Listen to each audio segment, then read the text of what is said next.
My name is Wiedrich. I'm from Bismarck, North Dakota. I brought the 1965 Panhead Highland Acre Shaker, kind of 60s inspired show bike. Oh, I nerd out on that like 60s style drag racing stuff. That's my favorite, like everything, like architecture, cars, bikes, like that's when they did it right to me. It was 1960s style. Drag bike inspired, but it's not like a hot dog engine or anything. It's pretty mild and just a big influence on the looks of it, I guess. A lot of the drag bikes back in the day would have like aluminum tanks or, weight reduction was the idea. And these ones I did out of mild steel so I could metal finish them. Wanted to make it look best I could and then chrome them. So fuel in each. Did the AN fittings for my oil lines, and then I wanted to incorporate that up there. So the crossover is an AN fitting. So this one doesn't have a petcock on it, but the left side does have a petcock. So this one crosses over and then they share the same petcock to the carburetor.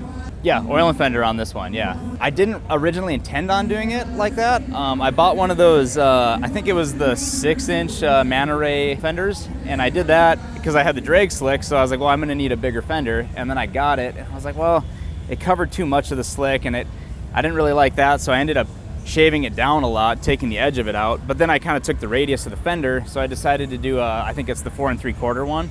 So I ordered that, and then I ended up like molding that into my frame and my bike and everything. And I was sitting there one day, and I had no intentions of doing the oil and fender. I was gonna do like two like torpedo looking things that kind of matched the tanks for the oil tank. I was sitting there just studying my bike one night when I was getting ready to shut down, and then I grabbed that first fender that I had all chopped up, and it fit like right in the inside of that original fender. And I was like, man, I'm like half the way there of doing the oil and fender. So I was like, well, I might as well just like push myself and try to do this. So the bottom is the feed, the middle is the return, which goes like, I don't know, probably most of the way up, and then the top one is the breather. That comes all the way up almost to the filler cap. So it's set up like a normal oil tank would be, just, you got tubes running internally to get everything up so it can breathe and do its thing. And yeah, it was my first time doing that. I didn't know what it would hold. I just like, I'm gonna do it and see what happens. And it holds like probably 2.5 quarts. So it's like pretty close to what a normal one would have. So a lot of extra work, a lot of welding. I mean, I have like 2.5 pounds of welding rod into all the molding on the bike and the metal shaping and all that. So there's a lot of welding, but I enjoy that. So bought the leg casting from Eric Espinoza. He sells parts online. Dave Polgreen chopped off the legs that were on it. It was extended back in the day, and I knew I wasn't going to use those. I took a piece of tubing and I kind of like, I pressed it and kind of sandwiched it, oval shaped it, and then I taper cut it so it like slashes down to meet. And I think it goes up into the casting, I don't know, probably 3 or 4 inches, and then it goes all the way down to the tubes to about the end of it. I was originally, since I did 2-inch over stock, I thought that, it'd be kind of tall, so I was like, well, I'll rake it to compensate.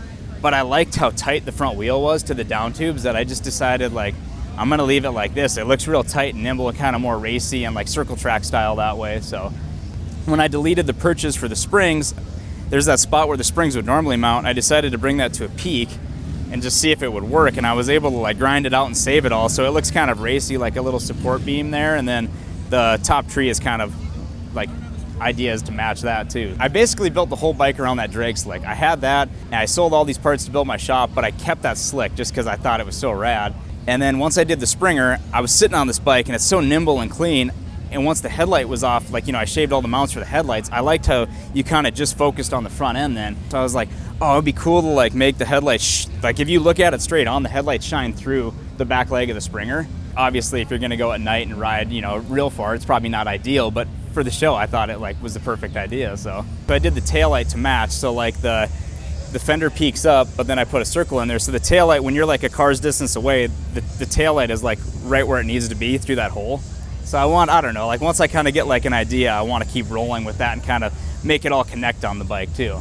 Oh, I have so many people that help me with this bike. I had so many talented friends. I think Pat, he rode to my house from Milwaukee right after I got invited to do this. And Pat, he hand paints tanks. Pat Boyle's on Instagram, but he hand paints like 60s, 70s style, like psychedelic skull, mushroom tanks, that kind of stuff. Well, he rode to my house and I told him, I was like, Pat, I got invited to the show. I was like, would you pinstripe the bike?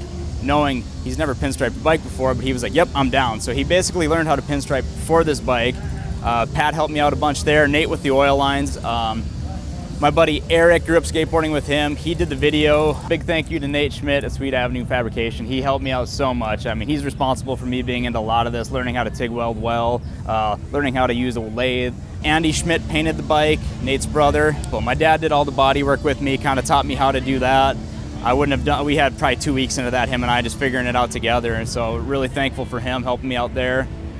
Mike Stadoka, Avon, Minnesota. I took him this engine as soon as I found out I was going to be in the show, and he got on it and absolutely nailed it. It runs great, it looks great. That was killer. My wife Rachel, she was super supportive through all this. Like, I hit her up first and I was like, I've been so busy the last 2 years with the shop, like maybe I shouldn't do this. She's like, you have to do this. So I'm glad she pushed me into this, like very stoked to do it. It's Vitzy Boys on Instagram. My buddy Cody, he does hog supply out here in California now. We started this with buddies back home, I don't know, probably over 10 years ago. 2016, 2017, it was just Cody and I on the page, like trying to get more serious about it, doing it as a business. He started making some parts and I was selling a lot of used parts on there. So we kind of started doing it full time. I worked at a brewery in Bismarck, but then on the side, I slang a bunch of parts. And then Cody moved out here like 2017, 2018. I took the page over full time. So since 2017, I decided to make it my business, and I kind of jumped in head first and like started making more parts and then building bikes. I've built a couple customer bikes. I built like quite a few bikes how I like them, and then I've got offered money for them, so I've sold them. And yeah, I'm Lee Wiedrich. I'm from Bismarck, North Dakota. I do Vitzy Boys. I'm Vitzy Fabrication on the website. Yeah.